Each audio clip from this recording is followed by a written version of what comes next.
सवाल कह रहा है कि 3 रुपए में 10 संतरे खरीदता है और 3 रुपए में 8 संतरे बेच देता है, तो लाभ प्रतिशत क्या होगा। अब आप बताओ, इसमें लाभ का सीधे पता चल गया।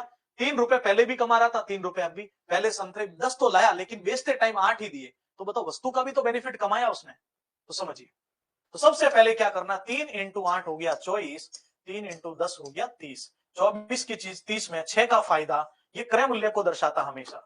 खरीदा फिर उसको बेचा।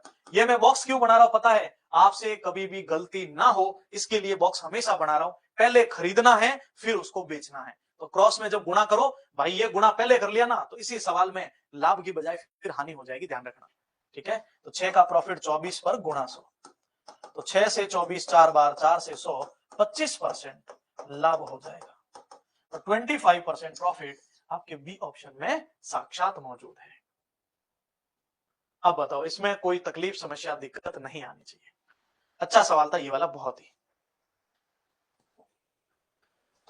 अब देखो, ये सवाल थोड़ा सा इन्होंने बहुत चेंज करके दिया है, मतलब थोड़ा सा लैंग्वेज में दे दिया चेंज करके, तो क्या अब इसका आंसर देने की कोशिश कीजिए। अब सवाल को थोड़ा सा मॉडिफाई कैसे किया जा सकता है वो मैं आपके सामने, भाई पहले मैंने 1-2 सवाल प्रैक्टिस कराए, एक और देकर आपकी स्पीड बढ़ गई। अब आपके लिए कुछ मॉडिफिकेशन अगर सवालों में होता है, जिसको हम बोलते हैं मिसलेनियस, अगर कर ले सवाल को तो ऐसा बना सकते हैं। बताइए, सेकंड मेथड से, अरे भाई सेकंड मेथड से अब इतने सवाल कर लिए, एक आध तो खुद भी कर लो, क्या सीखे फिर हैं। सेकंड मेथड से भाई इधर 8 गुणा कर लेना, इधर 10 कर लेना, ये तो आ गया 24 और ये आ गया 30, तो सवाल तो वही बनेगा ना यहाँ भी, बस मात्रा बराबर हो जाएगी इधर। ये हो गया सेकंड मेथड। मुझे बताओ 24 और 30 इधर भी आया, उधर भी तो 24 और 30 ही आया था, अलग थोड़ी आया था। बस इस मेथड को फॉलो करना था। 6 का प्रॉफिट 24 पर गुणा 100, 8 का गुणा इधर होता है 10 का, ताकि संख्याएं बराबर हो जाए। चलिए इस क्वेश्चन का आंसर दीजिए, आपके हिसाब से क्या होगा। 150 रुपए प्रति दर्जन पर कुछ पेन खरीदे, 150 रुपए प्रति दर्जन पर कुछ पेन खरीदे और प्रत्येक 15 रुपए की दर से उसको बेच दिया। अब आपको बताना प्रॉफिट कितना होगा।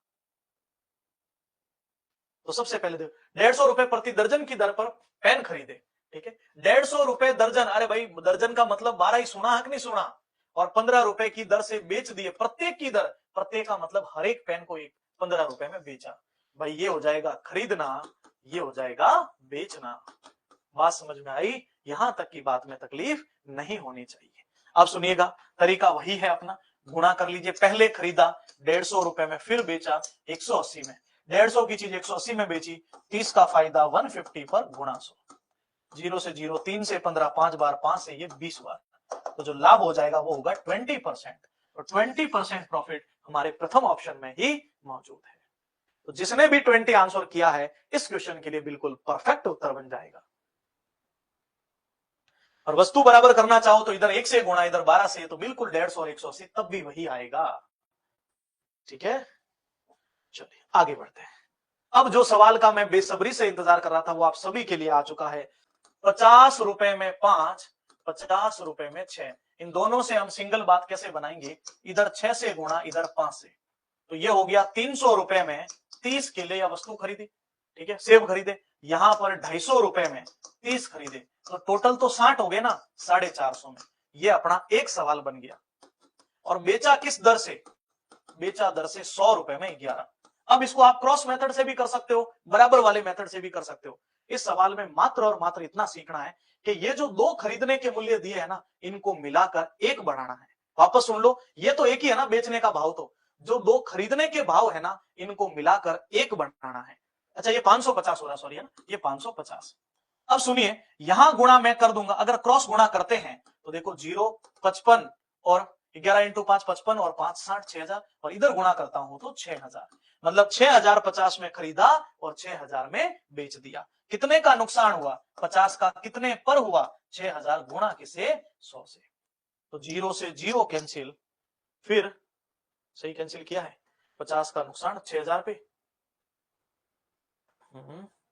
11 से फिर 60, 55 5, 55 और 5 60, ठीक है बिल्कुल, और 100 इंटू 6000, 50 बटा 6000, 0 से 0, 0 से 0, 5 बटा 6 की हानि बन रही है, 5 बटा 6, इसमें क्यों नहीं है, कहीं त्रुटि हुई है क्या, जोड़ में देख लीजिए एक बार। अच्छा सॉरी, 50 का नुकसान 6050 पर बोला ही नहीं आपने, 6050 यहां था, इधर देख लो, 6050 कहां पर है, क्रय मूल्य है ना, इसलिए क्रय मूल्य पर लाभ और हानि। 0 से 0, 5 से कैंसिल कर लो, 5 एकम 5, कितना बच गया फिर 1, 5 दूनी 10, 121, तो आ गया 100/121%। क्या हो जाएगा, 6050 से 6000 में हानि हो जाएगी, और 100/121% आपके ए ऑप्शन में है। देखो इस सवाल में है ना, ये आप कर लोगे, गुणा भाग को छोड़ो, आप सीखना ये था इन दो डेटा से एक डेटा बनाना है, बस ये सीख लिया तो सवाल भले 3 का आ जाए ना, तीनों को मिलाकर भी आप एक बना सकते हो।